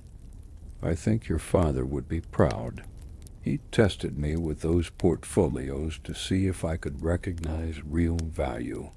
Today you proved you inherited something more important than his money. You inherited his strategic mind, his ability to see solutions no one else can see. You used it to save a good man from an unjust outcome. Was it unjust? Portia asks quietly. Shylock had a legal right to that business. Antonio did sign the contract. The law and justice aren't always the same thing, Antonio says, entering the room fully now. You taught me that today. Sometimes mercy matters more than legal precision. Sometimes the spirit of the law matters more than the letter. Through the windows they watch Lorenzo dip Jessica dramatically while she laughs, her joy infectious. Nerissa has joined them, saying something that makes all three dissolve into laughter. Jessica looks happy, Portia observes. She does, Antonio agrees. Though I worry about Shylock, he lost his daughter. That's a wound that won't heal quickly, if it heals at all. Maybe the community service will help, Portia suggests. Helping other refugees, other people starting over. Maybe he'll find some purpose in it. Or maybe he'll just resent it, Bassanio says pragmatically. Maybe he'll spend his 200 hours angry at the world and everyone in it. We can't fix everyone, Portia. We can only do what we can do. Portia turns from the window, studies both men. Before we go back out there, before we rejoin the party, I need to know something. Bassanio, do you love me? Really love me?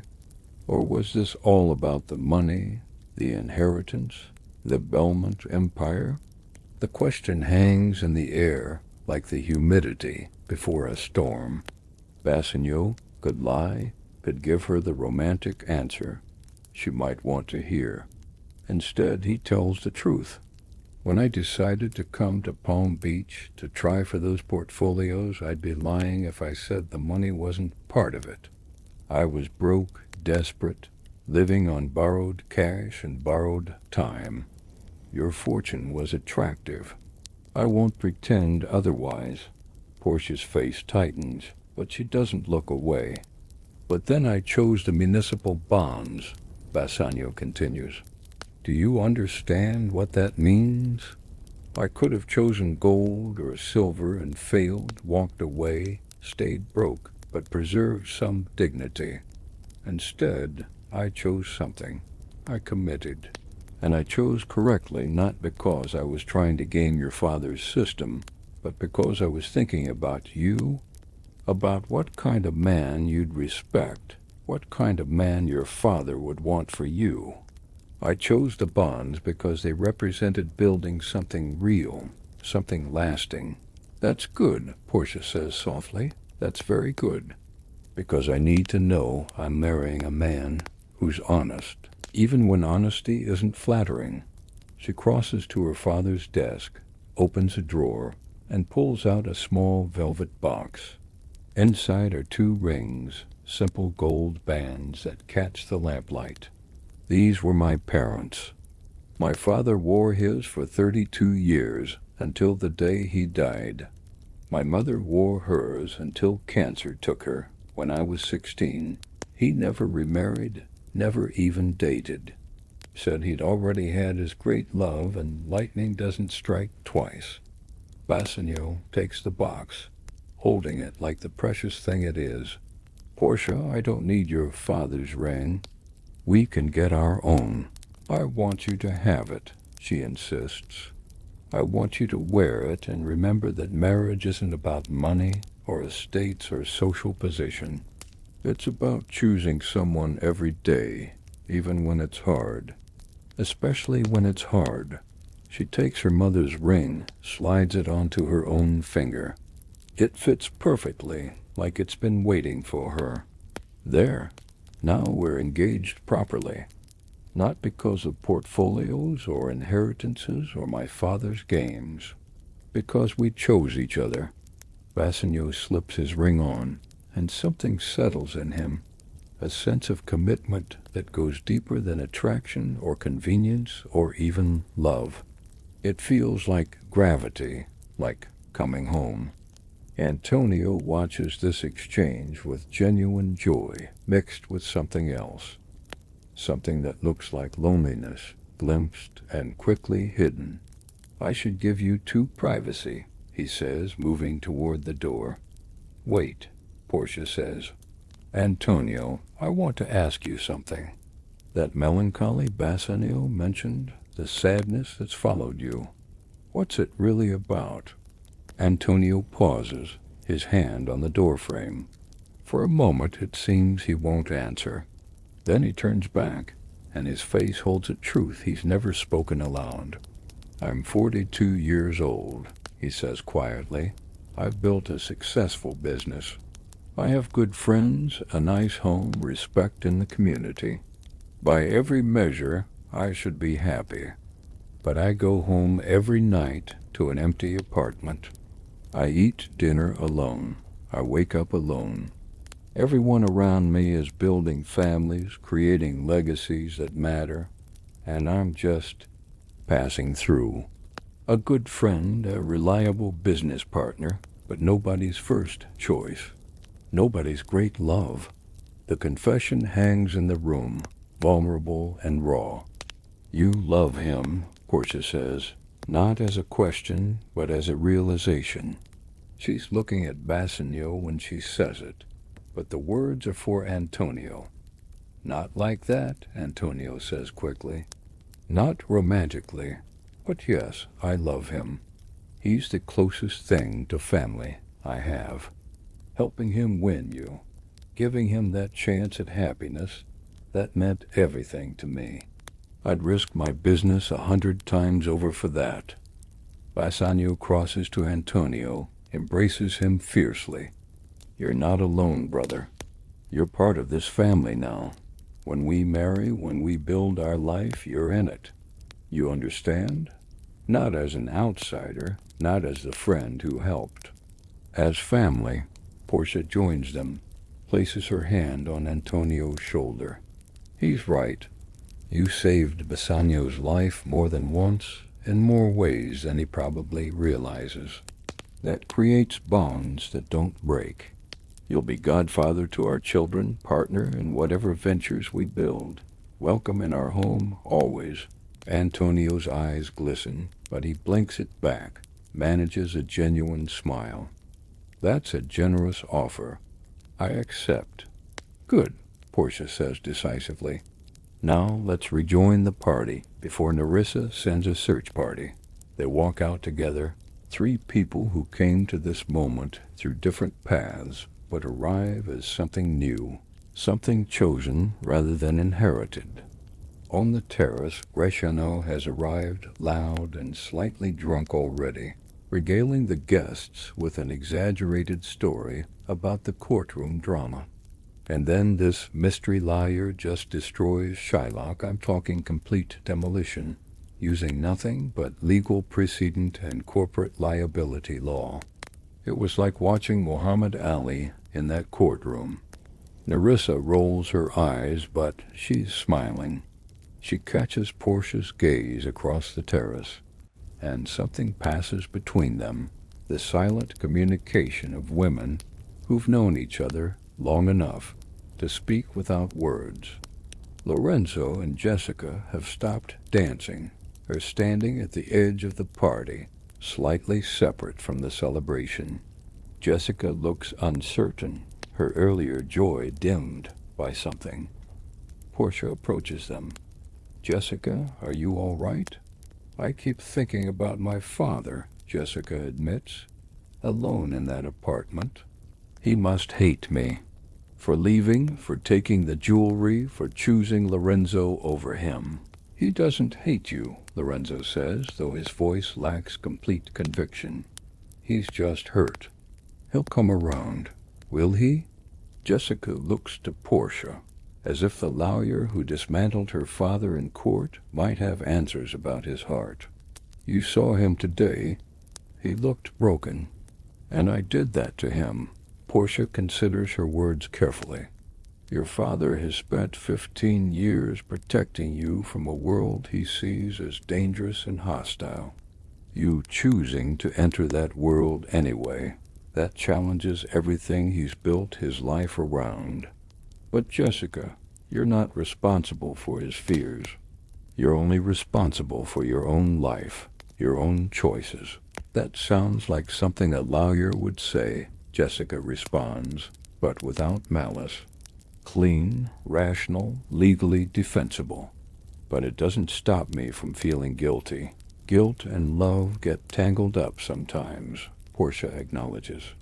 Maybe in time your father will understand that you didn't leave because you stopped loving him.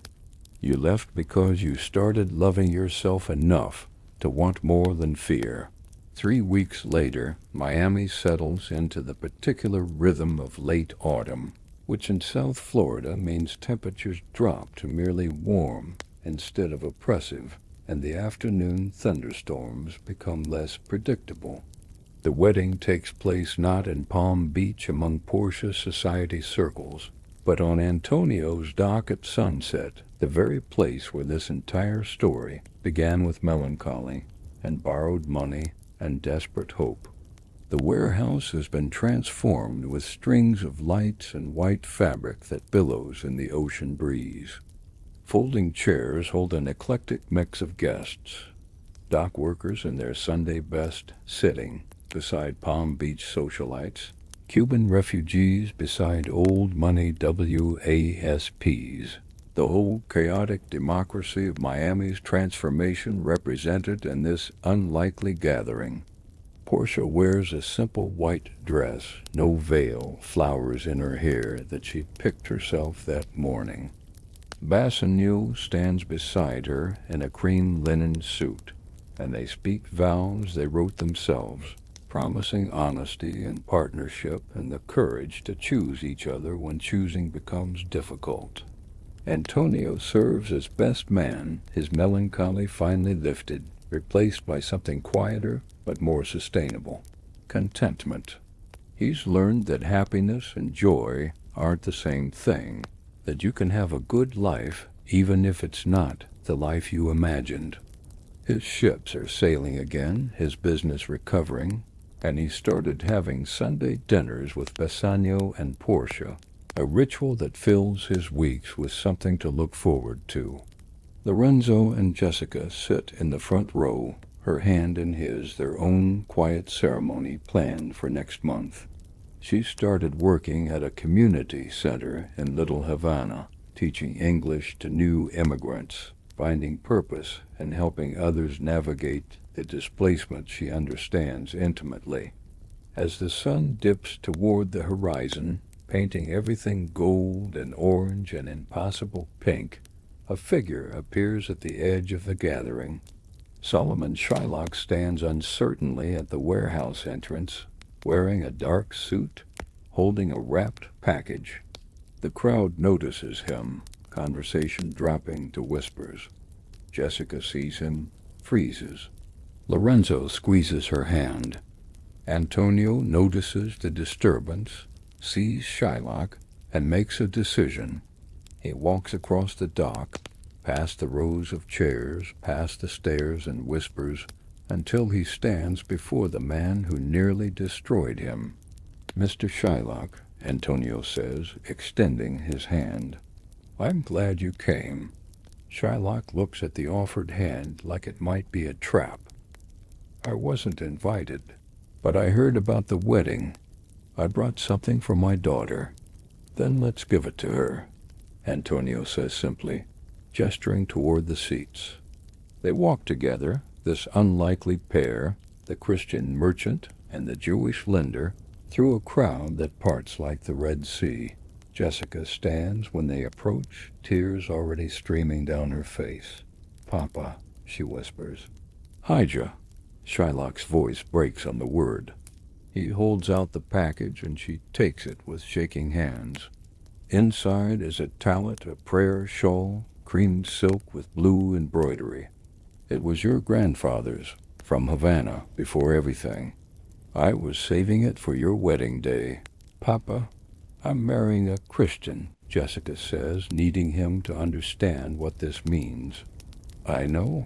Shylock's face is lined with pain, but also something else, something like acceptance born from exhaustion. "I know who you're marrying. I know you won't raise your children in my faith. I know I've lost that part of you forever, but you're still my daughter. And this is still your wedding day." Jessica embraces him then, and he holds her like she's 5 years old again, like he can still protect her from everything, even though they both know that time is long past. "I've been volunteering," Shylock says when they finally separate, "at Catholic charities like the judge ordered, helping refugees with business loans, financial planning. There was a family last week from Vietnam.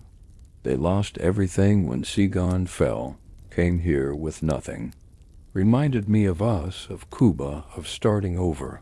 He pauses, struggling with words. "One of the volunteers there, Maria, she's a widow, also from Cuba.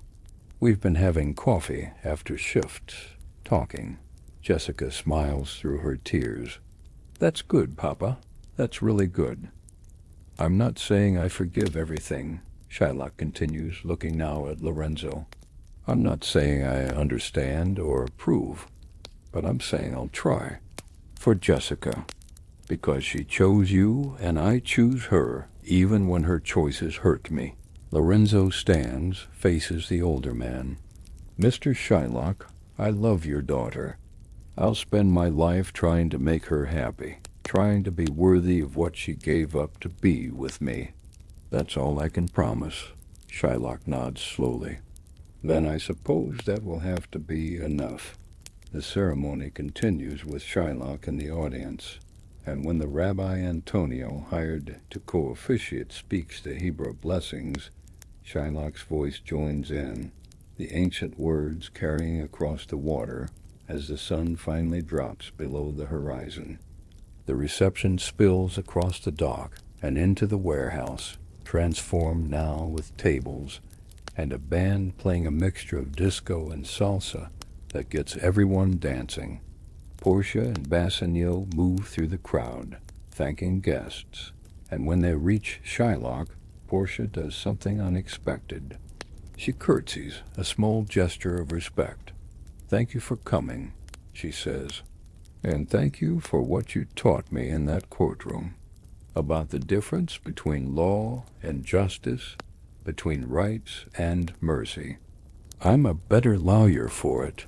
Shylock studies her, recognition dawning. "You were Patricia Balthaser, the mystery attorney." "Guilty," Portia admits with a slight smile. "You should be disbarred," Shylock says, "but there's no heat in it, almost humor. That was a spectacular violation of legal ethics." "I know," Portia agrees. "But sometimes being good matters more than being right." Shylock considers this, then raises his glass in a small toast. "To being good, then? May we all figure out what that means." As the party continues into the night, Miami glitters around them, the city lights reflecting off Biscayne Bay like scattered diamonds. Somewhere in the darkness, ships move through the port, carrying cargo and dreams, and the endless human hope that tomorrow might be better than today. The skyline continues its transformation, new buildings rising where old ones stood. The city constantly reinventing itself the way its people reinvent themselves.